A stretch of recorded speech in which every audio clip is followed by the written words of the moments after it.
Remember how we used to say, we should just have a camera on us all the time? That's what we're doing!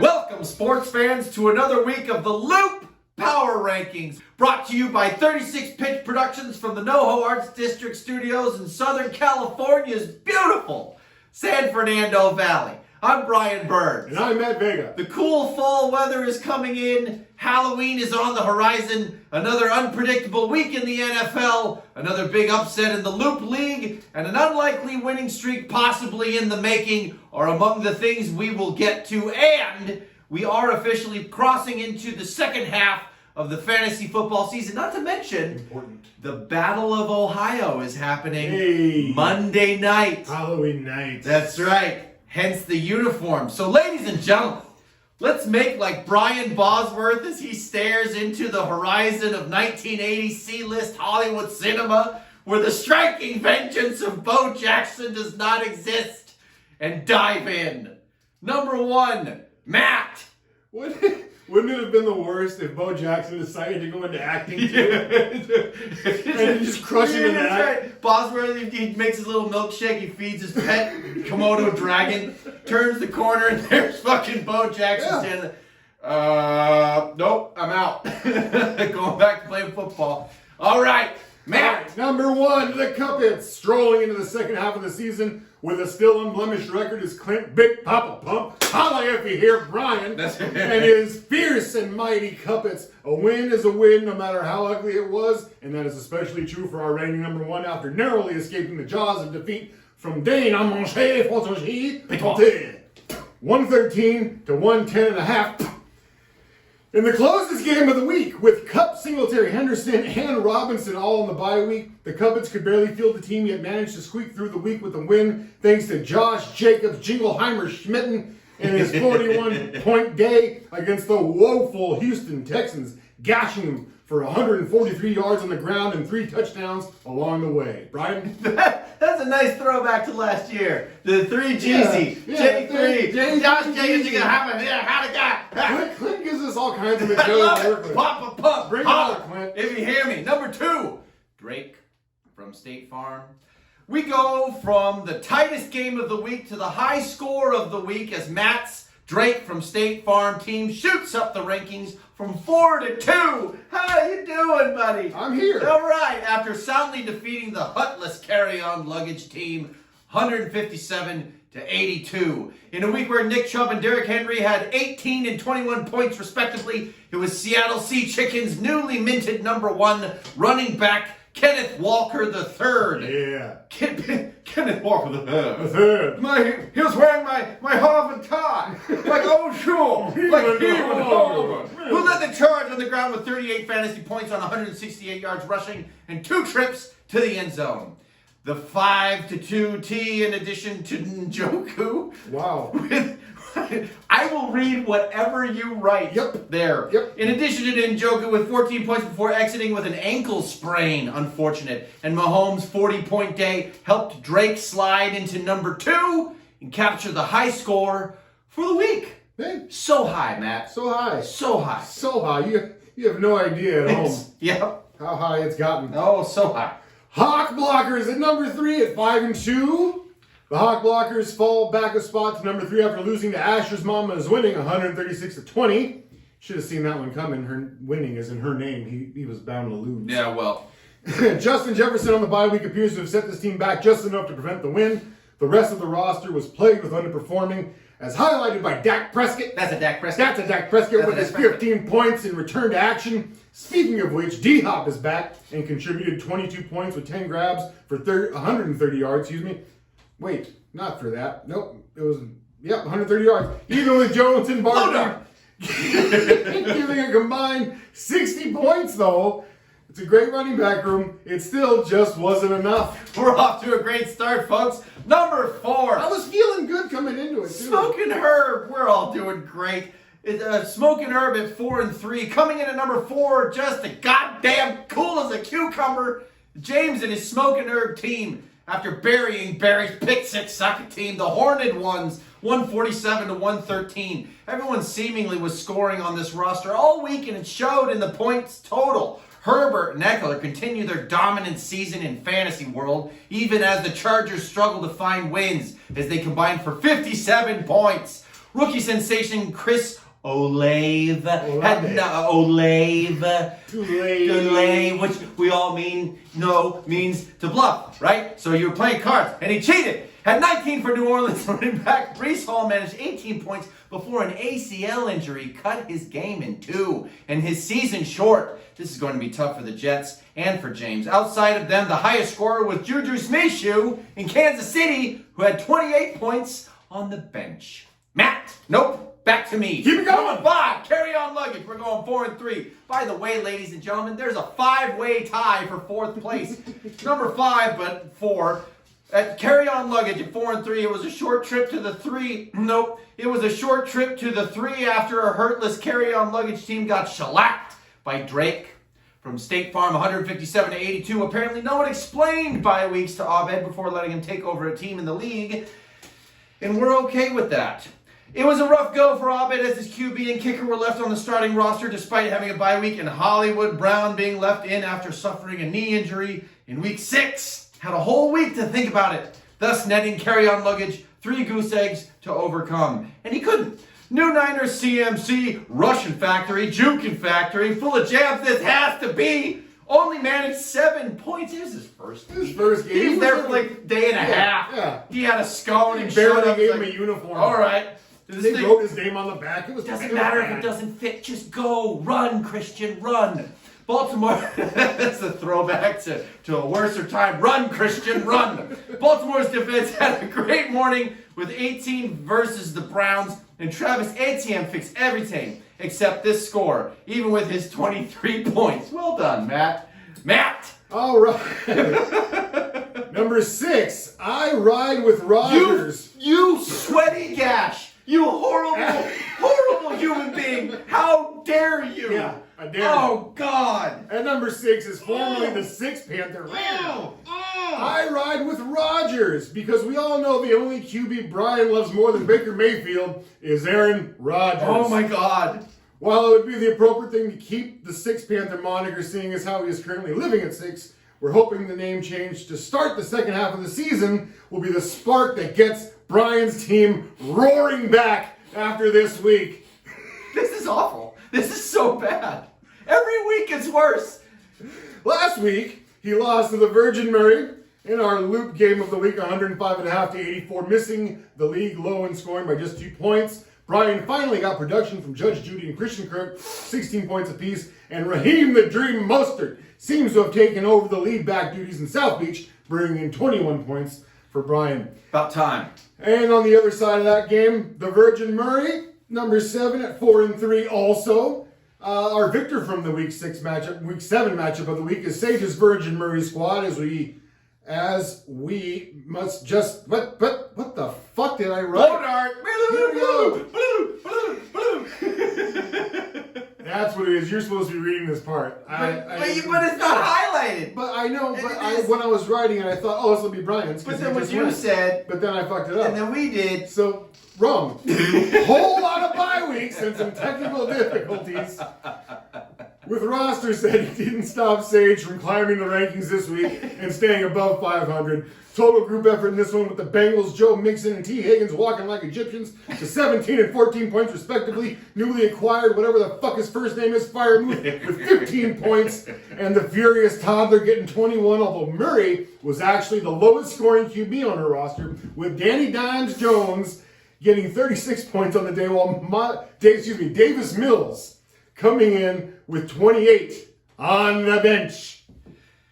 Also, on a side note, you're welcome for Freiermuth. I accidentally dropped him from my roster. Oh, no. I'm an idiot. I was shuffling, and I did a thing, and then he was there, and I was like, fuck. And she claimed him. My fault. Well, hey, it's a win-win. Yeah. Literally. Do a win and then a win. Yeah, so you have me to thank for that. Well, thank you for that. It's wonderful. I live with this asshole. And I'm luckier for it. All right. Number 8. Asher's mama is winning at 4 and 3, rounding out the 4 and 3 teams Fresh off her 136-120 upset win over the Hawk Blockers is Chantel and her Asher's Mama's winning team. A much-needed victory for Chantel in Week 6, keeping her with a winning record and with striking distance of the playoffs as we get into the second half of the season. Tom Brady continues to struggle with a 13-point day and no TDs in the Bucs' upset loss to the Panthers. No touchdowns for touchdown Tommy. What is happening? People call this parody, but we're in the Twilight Zone. This is the Upside Down. Wait till you read the next sentence. I can't wait. Tom Brady is the Panthers. Eno Benjamin is starting to make some noise in the desert, bringing in 36 points as the leading scorer this week for Asher's Mama. Fuck Eno Benjamin. Eno. Him and Jeff just fucking been hanging out, fucking bringing up points. It's crazy. Who are these people? And the Dallas defense made the difference, coming up huge with 31 points. Fucking Dallas's defense. They decimated Detroit because, Amon-Ra was out and Swift was out. But Jared, you got to produce something. He's completely devoid of He's having a hard time. Matt. All right, number 9, Jonathan Taylor Thomas, a 2-5 team, sitting all by himself, all big and pretty, after 2 big wins in a row, scratching and clawing his way out of the basement. At number 9, Eric and his team, after defeating New Braunfels House of Pain 137-115, another big win for Eric as he tries to salvage his season after dropping the first 5 games in a row. The roster is finally starting to produce despite an uncharacteristic goose egg from all-world tight end Mark Andrews. Mike Williams continues his solid season with 21 points. Kicker Robbie Gould brought in 14, matching team namesake Jonathan Taylor Thomas's contribution. But let's be real. The day and the score was all about Chubb and his 55-point day against Atlanta off of 481 passing yards and 4 total touchdowns. How about it? Number 10, New Braunfels House of Pain. Cue the bagpipes at 1-6. On the receiving end of that huge day was number 10, New Braunfels House of Pain. The 115 points was not enough to get the victory this week, but they did change out their bye week. Hey! Way to go! Progress. Yeah, but Ramondre Stevenson brought another 21 this week, solidifying himself as a lead back in New England. Right? George Kittle, the half of the most dynamic duo in sports entertainment history. Gorgeous George Kittle has found his way into the lineup finally to contribute 21 points in the flex spot, and Khalil Herbert continues to give consistent points, bringing in another 16 on the bench. It's been a steep learning curve for the newcomers, but seeing as how they now seem to grasp setting their roster, we all may be in for a tougher second half from them. Matt. Number 11, Pick Six Sucka. Barry's Pick Six Sucka team comes in at number 11, right? Yep. This week, after falling to Smoking Herb 147-113, making it an official 3-game losing streak. Lots of peaks and valleys so far for this team, with the up and down play making it so difficult to find the right starting combination. Jimmy G had a decent day with 26 points. Kamara and Pierce brought in 31 for the running backs, and Mike Evans had an 18-point day despite not scoring or reaching 100 yards. The rest of the team had single-digit efforts, with the exception of DJ Moore with 19 and Deontay Foreman, who had 20 points again on the bench. Number 12, Dane Almaché.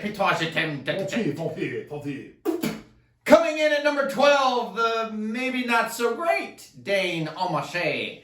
After almost putting up the biggest upset since JTT over Hawk Blockers last week, but ultimately losing to the Kuppets 113-110.5.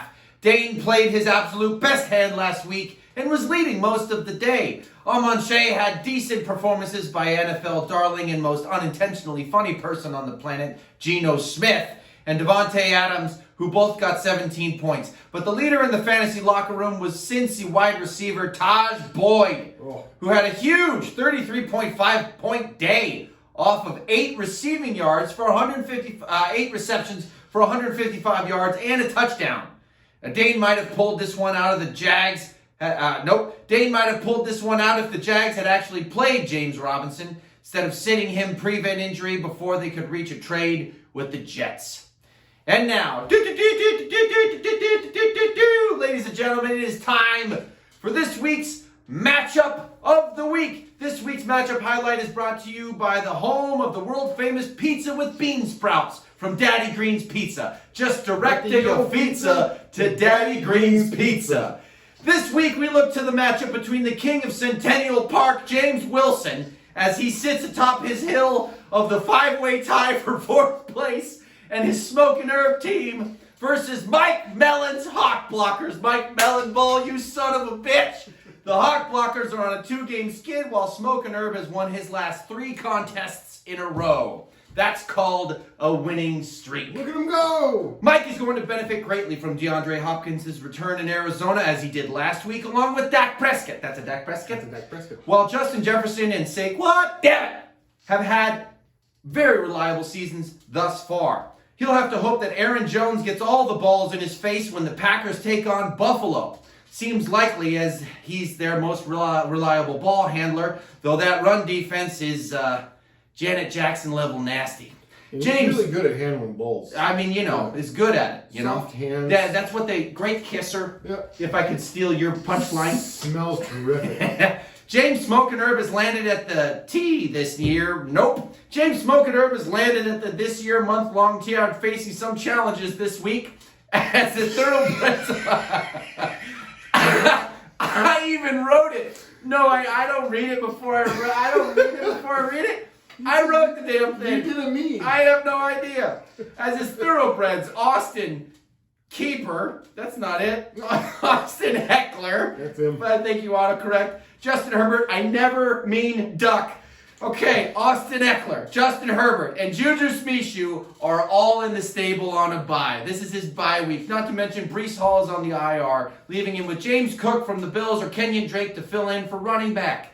There is some hope with the matchups left on this roster as he slotted QB Marcus Mariota, who's facing Carolina, running back Pollard is facing Chicago, and wide receiver Tyreek the Streak Hill is facing Detroit. Those are all good matchups for him. And he's stealing, goddamn Tyreek the Streak is stealing all the targets from Waddle. Yeah. It's fucking with me. The line for this contest afforded by the ESPN app is giving Mike Mellon's Hawk Blockers a whopping 30 points, suggesting that without huge gains from Mariota, Pollard, and Hill, along with maybe a miracle pull from the wire, Smoke and Herb might just puff his way back to 500. Matt. He's got Pollard? Pretty sure. He's good. Dude, Pollard's a beast. All right, looking ahead for week 8, we got the Kuppets versus the Six Panther. A chance for Brian to pull himself back up. I'm sorry, that's not my name. That's right. That's not my name. I ride with Rodgers. I ride with Rodgers. No bye players for Clint. He's going to be full force. Brian has his kicker in the Chargers defense on the bye. Currently, the Kuppets are expected to win by 22 points. However, Brian has not fully completed his roster, and we got a feeling. There's just a feeling. Clint, you've been sitting up there pretty too long. You got close last week to get knocked off the top. I think this is your week, bud. Next, we got New Braunfels House of Pain, 1-6 versus Kerryon Luggage, 4-3. Edwards-Helaire and Joe Everett on the bye. Jalen Hurts is back, but Kelsey is also on the bye. Kerryon Luggage leads by 30 points in the rankings. Projections, rather. Ash's Mom was winning 4-3 versus Jonathan Taylor Thomas, 2-5. Keenan Allen's on the bye, as well as Mike Williams, Sony Michel, Valdez Scantling, and Russell Gage. Ash's Mama currently has a slim 4-point lead. Next up, Drake from State Farm at 5-2 versus Dane Amonche, 1-6. He's going for a second upset in a row. Possibly Pat Mahomes is on the bye, so I have to turn to our good guy, Aaron Rodgers. New Jets, James Robinson will back up Michael Carter in New York for Dane's team. Currently, I have the lead by 30 points in the projected stats. Brian. Thank you, ladies and gentlemen. That will do it for the Loop Power Rankings, brought to you by 36 Pitch Productions from the NoHo Arts District Studios in Southern California's beautiful San Fernando Valley. Ladies and gentlemen, I am Brian Burns. And I'm Matt Vega. Thank you for struggling with us this evening. We're halfway through the season. I swear to God, we're going to get better at this. No, we're not. Be kind to each other. Take care of yourselves. We will see you next time. And don't forget to set your rosters.